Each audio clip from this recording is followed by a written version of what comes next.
जे माता पिता आपल्या मुलांमुळे सुखी असतील त्यांना माझं त्रिवार वंदन त्रिवार वंदन त्रिवार वंदन.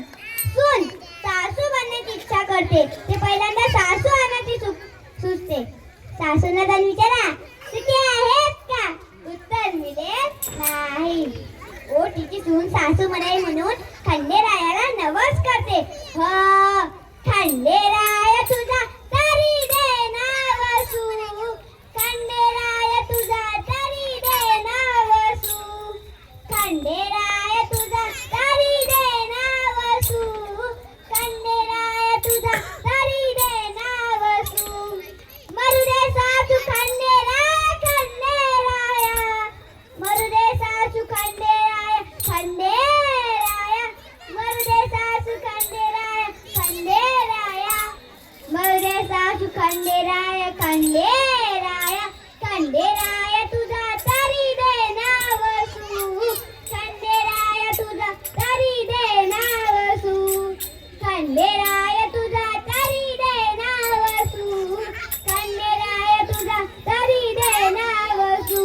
ओ ती म्हणा महाराज श्रीमंत सुखी नाही, निरोगी सुखी नाही, पुत्रवादी सुखी नाही, सासू सुखी नाही, मंत्री सुखी नाही, तो इथे सुखी आहे कोण? माझ्या पांडुरंगासाठी गातो, माझ्या पांडुरंगासाठी गातो, माझ्या पांडुरंगासाठी गातो, माझ्या पांडुरंगासाठी गातो. ओ सुख रूप ऐसा तुझ्या कोणी जाता, सुख रूप ऐसा तुझ्या कोणी जाता, माझ्या पांडुरंगासाठी गातो, माझ्या पांडुरंगासाठी गातो, माझ्या पांडुरंगासाठी गातो, माझ्या पांडुरंगासाठी गातो. ओ नेमकी सुखी आहे तरी कोण? त्या श्री संत कपिलजी महाराज सांगतात. ओ कोई तन दुखी, कोई मन दुखी, कोई धन बिना रहते उदास, कोई तन दुखी, कोई मन दुखी, कोई धन बिना रहते उदास.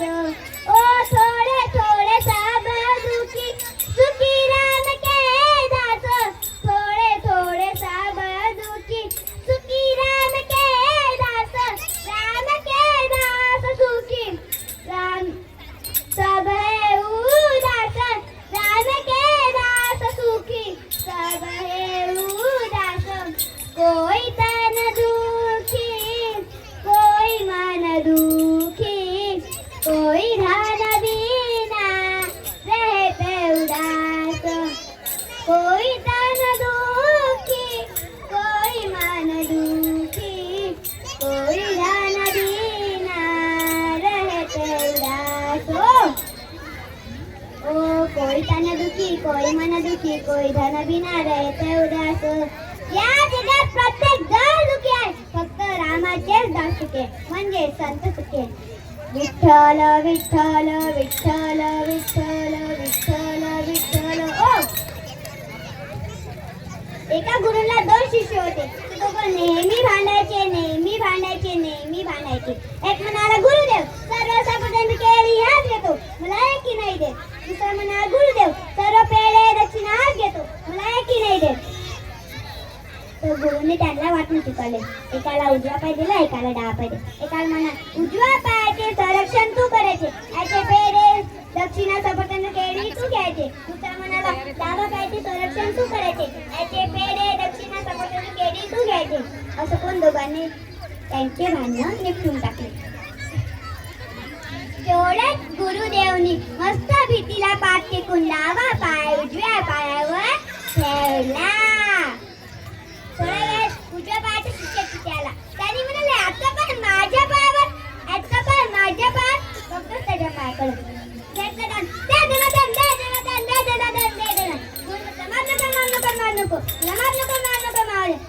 थांबा तुझे आता पाया माझ्या पायावर, आता पाय आलाच कसा माझ्या पायावर, बघतोच त्याच्या पायाकडे. फेकलं दानकोर गेला बाय. त्यांनी म्हटलं माझा पाय सुजला कसा काय? तर गुरुदेव काय आता खोटे बोलू शकतात का? त्यांनी म्हटलं त्यांनी तुझ्या पायाला मारलं, त्यांनी तुझ्या पायाला मारलं. बसला एका कोपऱ्यात जाऊन त्याच्या शेजारला दानकोर होतं. थोड्या वेळात त्याने उजवा पाय डाव्या पायावर ठेवला. तेवढ्यात उजव्या डाव्या पाय शिष्य तिथे आला. त्याने म्हणाला, याचा पाय माझ्या पायावर, याचा पाय माझ्या पायावर. बघतोच त्याच्या पायाकडून घेतलं जातं शेजारचं चालतं.